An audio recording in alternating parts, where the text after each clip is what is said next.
បោះវាទៅយកអាប្រអប់ខាងក្រោមនេះទៅផ្ញើមុនគេបាយមកដល់ហើយ250ប្រអប់ញ៉ាំរបស់ពួកយើងមុនទៅតើនរណាជាអ្នកកុម្ម៉ង់របស់ពួកឯងលោកជើឆានអានឲ្យពួកយើងយកមកថែម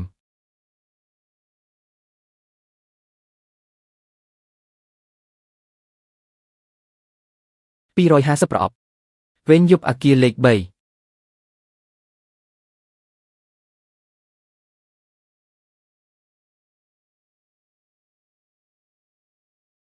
បើកវាខ្ញុំប្រាប់ថាឲ្យបើក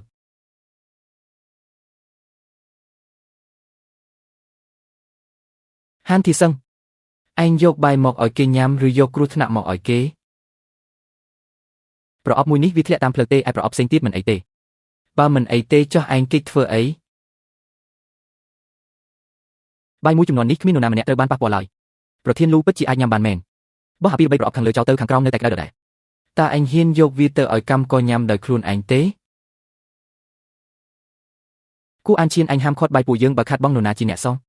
ពួកឯងល្មើសច្បាប់ដណ្ដើមគ្នាដឹកជញ្ជូនយកឈ្មោះអ្នកដទៃមកប្រើហើយថែមទាំងយកបាយប្រឡាក់ដេកមកឲ្យកម្មករទៀតការខាត់បងនេះពួកឯងទទួលខុសត្រូវខ្លួនឯងទៅពួកយើងមិនបានក្លែងបន្លំឡើយសិស្សរបស់គាត់ទើបតែនិយាយផ្ទាល់មាត់អំបញ្ញមិញនេះគឺលោកជីឆានអានជាអ្នកពួកគេយកមកបង្ក្រប់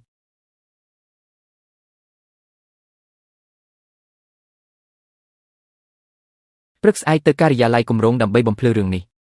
បាយមួយលូតយប់នេះមិនអនុញ្ញាតឲ្យលក់ឡើយហើយក៏មិនឲ្យយកទៅលក់ឡើងវិញដែរ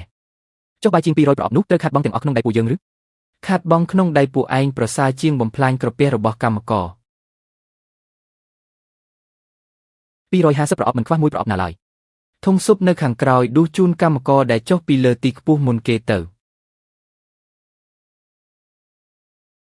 លោកគ្រូគេចង់តែសើចចំអកពួកយើងប៉ុណ្ណោះម្យ៉ាងទៀតសម្ដីដែលថាលោកជីឆានអានឲ្យពួកយើងយកមកបង្ក្រប់តើនរណាជាអ្នកនិយាយ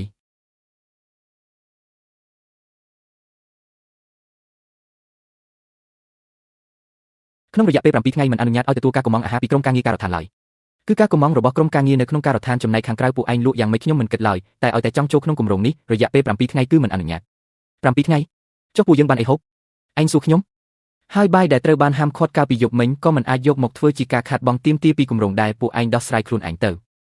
សូម្បីតែលុយហ្គាសក៏មិនគ្រាន់ផង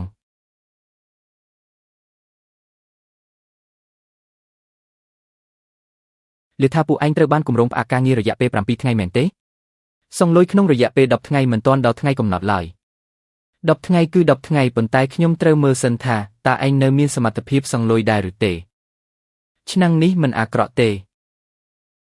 មិនអាចប៉ះពាល់ឆ្នាំងឡើយ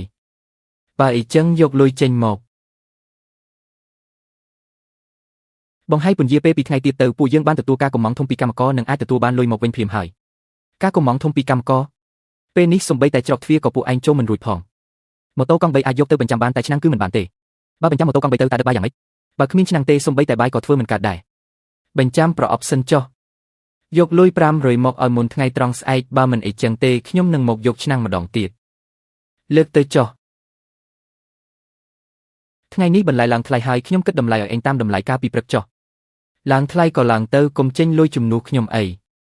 ធ្វើជំនួញជាមួយឯងពិតជាស្រួលចិត្តណាស់ក្រុមជាងឈើក៏ត្រឡប់មកវិញដែរពួកគេថាឲ្យតែឯងជាអ្នកដឹកពួកគេនឹងចុះហត្ថលេខាទទួលដូចដើមស្ដារឡើងវិញពាក់កណ្ដាលសិនទៅគ្នាយើងមិនគ្រប់គ្រាន់ទេមិនអាចបង្ខំទទួលទាំងអស់បានឡើយគឺដោយសារតែសម្ដីរបស់ឯងនេះហើយទើបពួកគេហ៊ានញ៉ាំ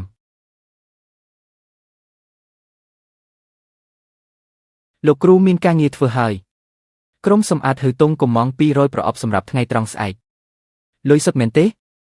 ញ៉ាំ3ថ្ងៃសិនទៅចាំទូទាត់ចុងខែដោយសារតែពួកឯងធូរថ្លៃទើបខ្ញុំមកកម្មង់មិនលក់ជំពាក់ឡើយលោកគ្រូធ្វើការងារនេះហើយនឹងមានលុយបង្វិលបើមិនទទួលពេលនេះទេថ្ងៃពុធស្អែកបងហើយនឹងមកយកឆ្នាំងហើយ4រៀលកន្លះមួយប្រអប់ត្រូវមានរសជាតិសាច់ហើយត្រូវតែឲ្យឆ្អែតធ្វើមិនធ្វើនិយាយតែមួយម៉ាត់មកធ្វើ200ប្រអប់ទូទាត់ចុងខែ4រៀលកន្លះហើយចង់បានរសជាតិសាច់ថែមទាំងចង់ឲ្យឆ្អែតទៀតតើឯងចរចាយ៉ាងម៉េចហ្នឹងអ្វីដែលគេចង់បានគឺតម្លៃថោកមានតែថោកទេទើបលក់បានច្រើនទូទាត់ចុងខែលក់បានកាន់តែច្រើនគឺជំពាក់កាន់តែច្រើនបើមិនធ្វើទេមានតែរងចាំឲ្យបងហើយមកយកឆ្នាំងនៅថ្ងៃពុធចុះជ្រើសរើសទៅ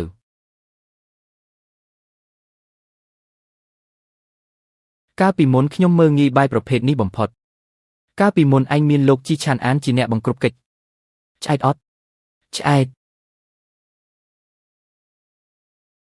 ចុះសាច់នៅណាកំតិចសាច់នៅក្នុងបន្លែច្របល់ទៅនឹងឃើញហើយ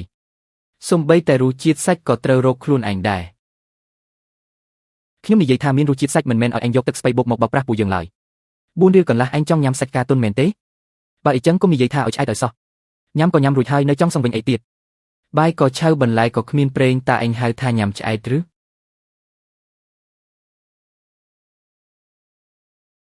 តាឯងចង់ធ្វើអីហ្នឹងបាយ1 ឡូថ្ងៃនេះគិតលុយតែពាក់កណ្ដាលប៉ុណ្ណោះចំណែកលុយដែលនៅសល់ចាំស្អែកឯងធ្វើឲ្យបានសមរម្យសិនចាំនិយាយគ្នាព្រមព្រៀងគ្នាថានឹងទូទាត់នៅចុងខែតើពេលនេះខ្ញុំបដូរចិត្តហើយតាឯងមិនមែនកំពុងតែលេងខូចទេសូម្បីតែបាយពួកឯងក៏ហ៊ានធ្វើបោកប្រាស់ចុះហេតុអ្វីបានជាខ្ញុំមិនអាចកែប្រែកិច្ចព្រមព្រៀងបាន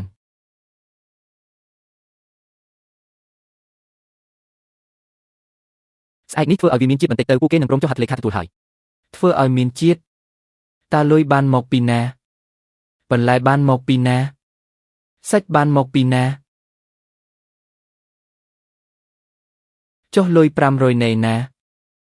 សូមពន្យាពេល1ថ្ងៃទៀតចុះខ្ញុំបាននិយាយហើយបើថ្ងៃនេះគ្មានលុយទេស្អែកខ្ញុំនឹងមកយកឆ្នាំង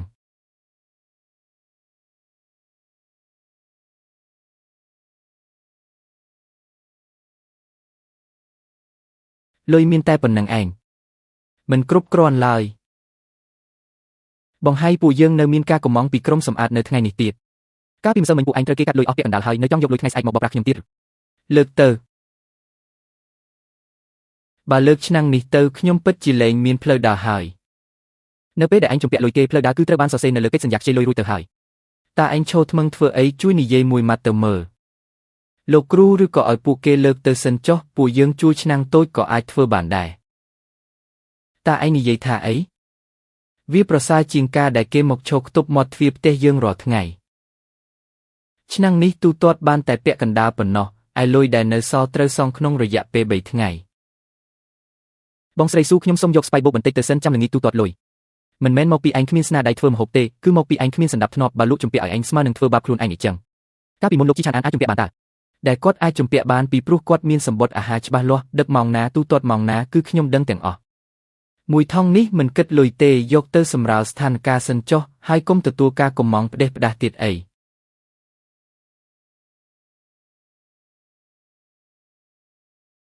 តើឯងទៅណាទៅរកការងារធ្វើតើមានអ្វីនៅក្នុងកាបូប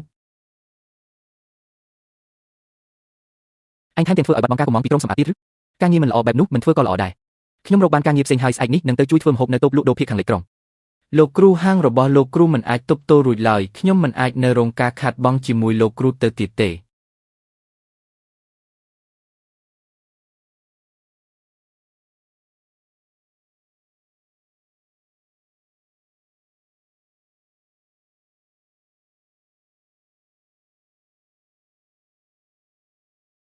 បបរស្ក៏ត្រូវតែលក់ឲ្យដាច់ដែរ